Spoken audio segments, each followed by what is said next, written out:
Hi everyone, this is Danai, and today's video is going to be all about finger independence exercises. As you probably know, if you're watching my videos, I'm a big fan of the fingers only technique. I think that the fingers should be doing most of the work while the rest of the arm and the body are staying pretty relaxed and pretty still.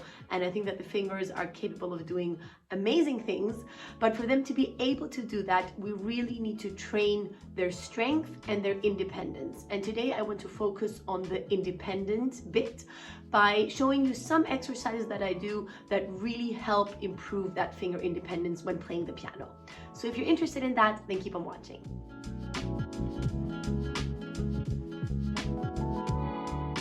First exercise is an exercise that I have already mentioned once, I think, in a warm-up video, if I'm not mistaken, but it was already a while back.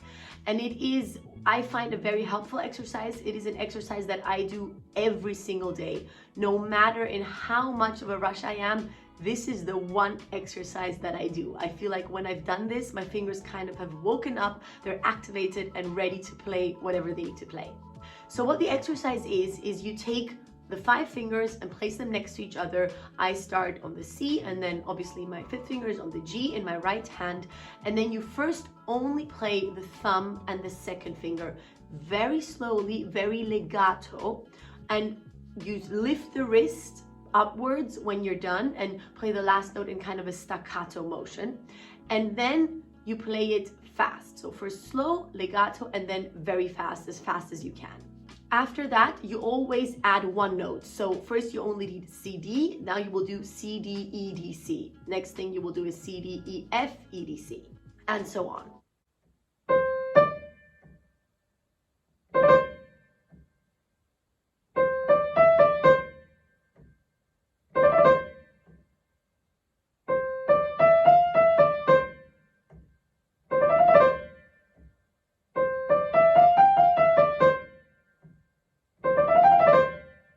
What is important with this exercise are a couple of things.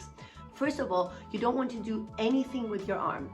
This exercise is there to purely train the fingers. So try to achieve this thing not by moving the wrist, not by moving the arm or the elbow, but only by using the fingers. Secondly, especially when you're playing the slow legato run through, try to really only actively use the finger that's playing at that moment. Try not, for example, if you have the 3rd finger up, to have all the other fingers up as well. Try to really imagine that the other fingers are sleeping and are completely relaxed, while only the finger that is playing at the time is active. When you're playing the fast run through, I think it is very important that you really use as minimal movement as possible.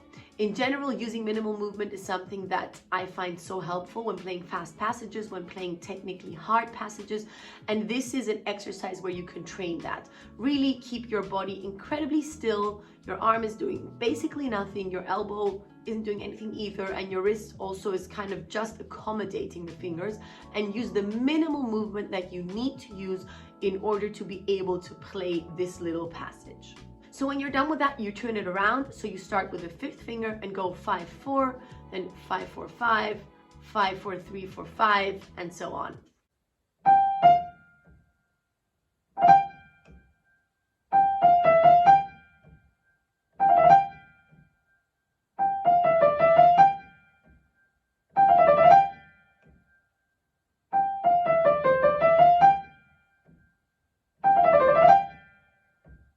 And then you do the exact same thing for the left hand.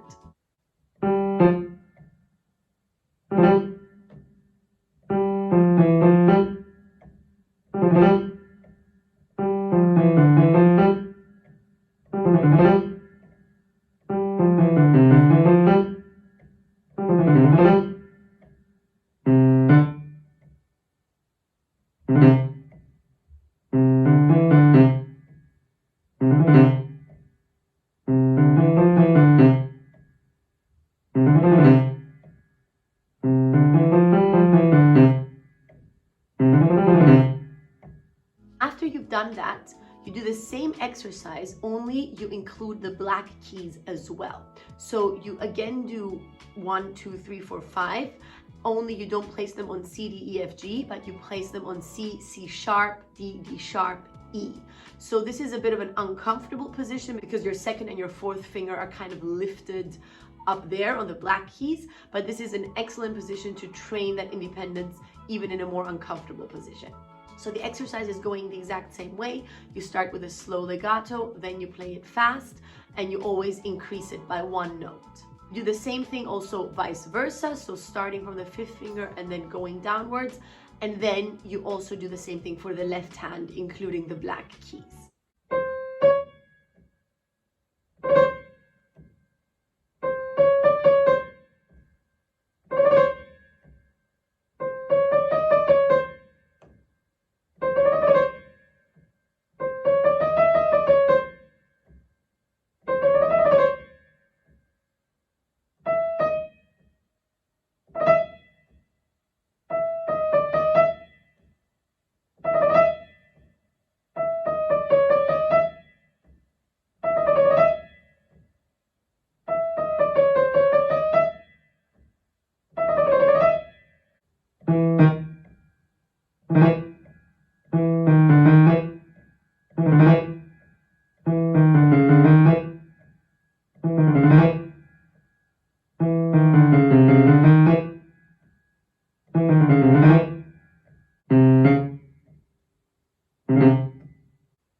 My next exercise is playing through a simple C major scale, just one octave. And what I want to look out for here is I don't want to focus on playing the scale incredibly fast or over many octaves or with both hands. I only want to focus on the independence and evenness factor, because when your fingers are perfectly independent from each other, you can create a perfectly even sounding scale. So I reduce it to only one octave and I play two notes, then I add one note as I go. And I add that note always looking out that it is in exactly the same tempo, has exactly the same length as the note before that. And that my hand position is doing nothing crazy. It should basically look like I'm gliding on water, like, you know, a swan that's swimming and gliding on top of water. This is what my hand should look like, just kind of gliding. And my fingers are doing a bit of a movement. Nothing like this, nothing crazy happening.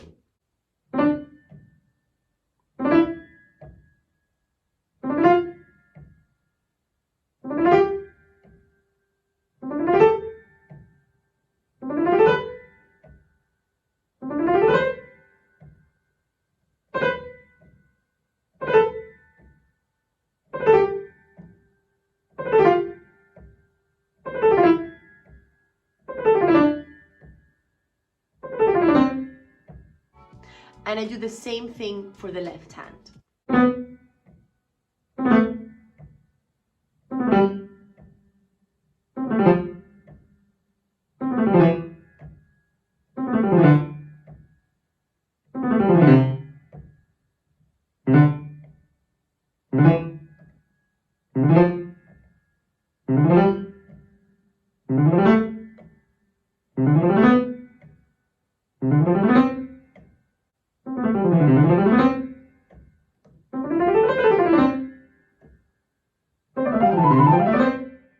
So again, focus on the minimal movement, focus on the simplicity of the movement. So nothing crazy, just very simply using the fingers as you have to and nothing more than that. And if you feel like you're sounding uneven, then take the tempo down a notch and go to a tempo where you can create the evenness, and then slowly increase it from there day by day. The next exercise is that I use those 5 same notes, C, D, E, F, G, that I used for the previous exercise, and I press them all at the same time, and then one at a time, re-press the H key with every finger. So what this does is it forces my other fingers to actually be low because they have to hold the keys, and only the finger that is playing is allowed to lift itself up, because otherwise you would lose the cluster that you're playing.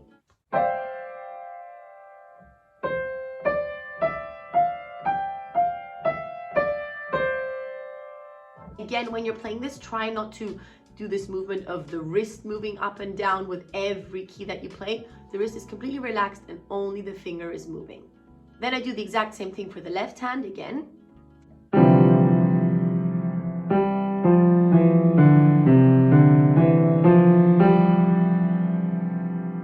next exercise is also a finger independence exercise, but the base of it are thirds. So I take the very simple C major thirds in my right hand, C, E, then D, F, and E, G, with the fingerings of 1, 3, 2, 4, and 3, 5. And what I do is I play the lower voice twice for every note that I play the upper voice. So basically my thumb in the beginning, then my second finger, and then my third finger are playing repetitions, while the upper voice is playing legato.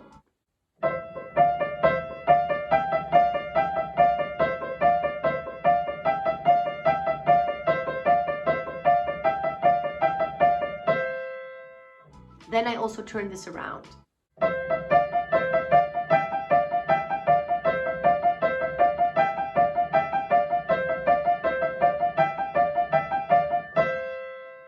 What this exercise does is it forces you to really create a split in your hand with certain fingers playing legato and the other fingers playing staccato. I think it's a very helpful exercise, and in the beginning, if you haven't ever done it before, it can also be pretty uncomfortable, so don't be discouraged if you're playing this for the first time and you're like, oh my god, this feels so uncomfortable. It also felt very uncomfortable to me when I started it, but if you do this regularly, not even every day, but maybe every other day or something like that, you will definitely start feeling comfortable and you will see an improvement, not just in thirds, but in anything that concerns finger independence. Then I do the same thing for the left hand. So I play the thumb, the second and the third finger with repetitions and with staccato repetitions, while the other fingers are playing legato. And then I turn the voices around and play the outer voice with the staccato and the inner voice with the legato.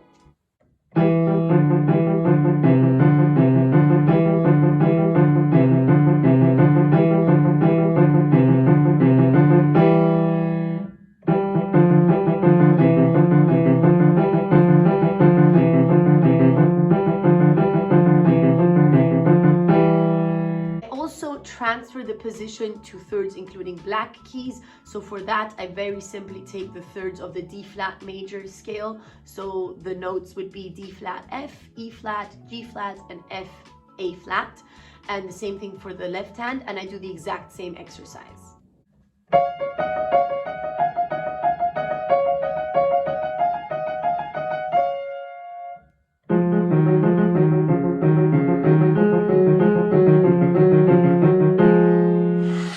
I try to take a tempo that is slightly faster than the one that I had with the previous exercise, and I focus on playing the one voice legato and the other voice staccato, however without repetitions. I find that this, although it sounds like it might be a bit easier, is even harder than the exercise with the repetitions, because you don't have that luxury of just being able to play the note again. You really have to focus on just playing the one note staccato and the other finger leaving it on the key and playing it legato. I find it a bit harder, but I don't know, maybe for you it's the same or maybe even easier. And I do this again for both hands and for both voices, so going through every possible alternative that this exercise has.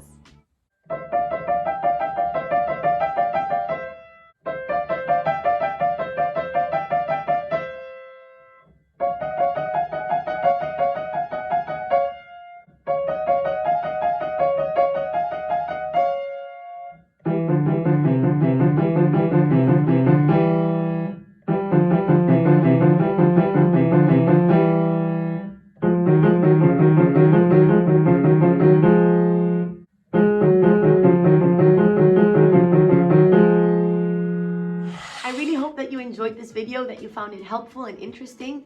Let me know what you thought in the comments down below. Also, let me know if you do some different exercises for finger independence. I think we all have our personal exercises that really work well for us when it comes to this subject. It is such an important subject. We cannot play piano without it. So definitely put your additional exercises and thoughts in the comments, because I think anyone could benefit from that.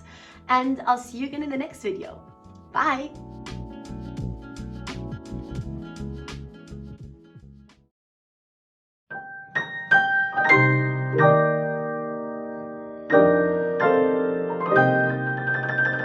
You're listening to The Sister Drill with Danai and Kiveli.